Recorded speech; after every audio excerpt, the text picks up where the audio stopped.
సినీ నటుడు పోసాని కృష్ణమురళి దాఖలు చేసుకున్న బెయిల్ పిటిషన్పై పల్నాడు జిల్లా నర్సారావుపేట మొదటి అదనపు జూనియర్ సివిల్ జడ్జి కోర్టులో ఇవాళ విచారణ జరగనుంది. నర్సారావుపేట రెండో పట్టణ పోలీసులు పీటీ వారెంట్పై అన్నమయ్య జిల్లా రాజంపేట నుంచి తీసుకువచ్చి స్థానిక కోర్టులో హాజరుపరిచి రిమాండ్కు పంపారు. ఇంకోవైపు పోసానిపై విజయవాడలో బుధవారం పీటీ వారెంట్లు దాఖలయ్యాయి. చంద్రబాబు, లోకేష్, పవన్ కళ్యాణ్ పై ఇష్టానుసారంగా వ్యాఖ్యలు చేశారంటూ సూర్యారావుపేట, భవానీపురం పోలీస్ స్టేషన్లో కేసులు నమోదయ్యాయి.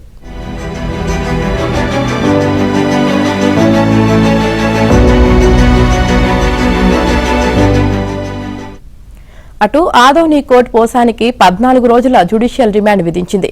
CM Chandrababu, deputy CM Pawan Kalyan ను ఆయన అసభ్య పదజాలంతో దూషించారని ఆదోని జనసేన నాయకుడు మలిశెట్టి రేణువర్మ పోలీసులకు గతంలో ఫిర్యాదు చేశారు. దీంతో ఆదోని మూడో పట్టణ పోలీసులు పీటీ వారెంట్పై పోసానిని గుంటూరు జైలు నుంచి మంగళవారం తీసుకువచ్చారు. అర్ధరాత్రి దాటాక కర్నూలు వీఆర్ కాలనీలో నివాసముంటున్న Adoni judicial first class incharge magistrate Aparna ఎదుట హాజరుపరిచారు. న్యాయాధికారి ఆయనకు జ్యుడిషియల్ రిమాండ్ విధించారు.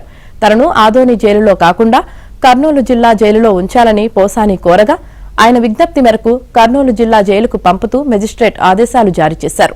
దీంతో ఆయన్ను కర్నూలు శివారులోని పంచలింగాలలో ఉన్న జిల్లా కారాగారానికి తరలించారు.